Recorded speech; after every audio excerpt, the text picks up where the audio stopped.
जाने क्या मैंने कही कि इस कड़ी में सुनिए सूर्या होप।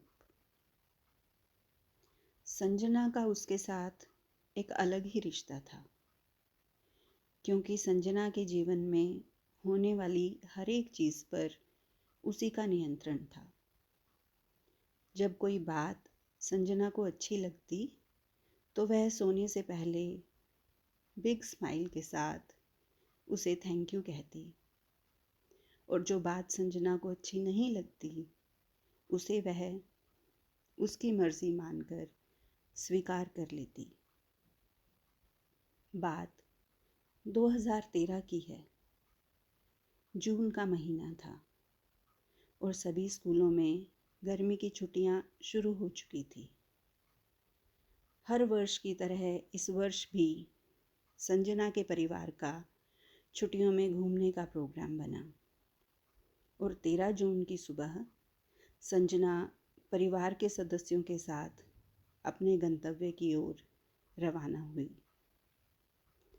यात्रा को लेकर सभी के मन में अलग अलग कारणों से उत्सुकता थी।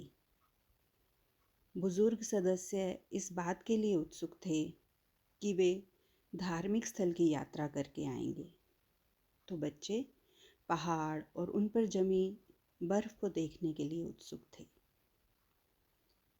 13 जून की शाम होते होते वे सभी उत्तरकाशी पहुंचे और उस रात उत्तरकाशी में ही ठहरने का निर्णय लिया। 14 जून की सुबह उनकी स्कॉर्पियो गंगोत्री की तरफ चल पड़ी। गंगोत्री गंगा नदी का उद्गम स्थान।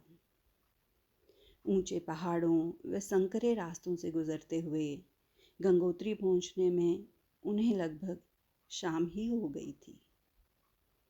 परिवार की महिलाएं व बच्चे स्कॉर्पियो में बैठे थे और संजना के पति उन सब के ठहरने के लिए होटल देख रहे थे। अचानक ही बारिश की मोटी मोटी बूंदें पड़ने लगी और थोड़ी ही देर में बारिश इतनी तेज़ हो गई कि पार्किंग की जगह से होटल तक जाने में सब भीग गए। होटल पहुंचकर चाय पीने के बाद और कुछ देर आराम करने के बाद जब वे घूम रहे थे तो उन्होंने दुकानों पर लगे टीवी के सामने लोगों की भीड़ देखी। टीवी देखने पर पता चला कि उत्तरकाशी में बादल फट गया था और पानी के सैलाब में मकान, मंदिर सब डूबते नजर आ रहे थे। इधर गंगोत्री में भी 14 जून को बारिश शुरू हुई, लेकिन वो थमने का नाम नहीं ले रही थी। 14 जून से 15 जून, 15 जून से 16 जून आने तक सब कुछ बदल चुका था। इसी बीच केदारनाथ के मंदिर की भयावह त्रासदी की खबर भी गंगोत्री पहुंच चुकी थी। गंगोत्री में हालात तेजी से बिगड़ रहे थे।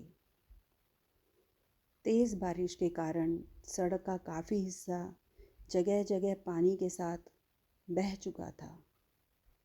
लाइट और पानी की सप्लाई बंद हो चुकी थी। नदी के किनारे वाले होटल खाली कराए जा रहे थे और नदी का पानी चिंगाड़ रहा था। इस चिंगाड़ से सब भयभीत थे, इतने भयभीत कि रात को सोना भी भूल चुके थे।